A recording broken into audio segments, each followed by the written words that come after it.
ಕೃತ್ಯವನ್ನು ಇವತ್ತು ದರ್ಶನ್ ಮತ್ತು ತಂಡದವರು ಮಾಡಿದ್ದಾರೆ.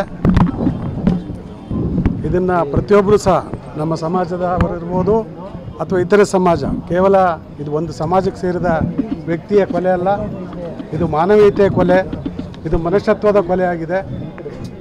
ರೇಣುಕಾಸ್ವಾಮಿ ಏನೇ ತಪ್ಪು ಮಾಡಿದ್ರು ಅದಕ್ಕೆ ಕಾನೂನು ರೀತಿಯ ಕ್ರಮ ತೆಗೆದುಕೊಳ್ಳಿಕ್ಕೆ ಅವಕಾಶ ಇತ್ತು.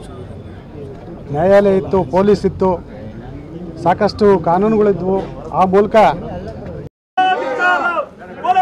ದರ್ಶನ್ಗೆ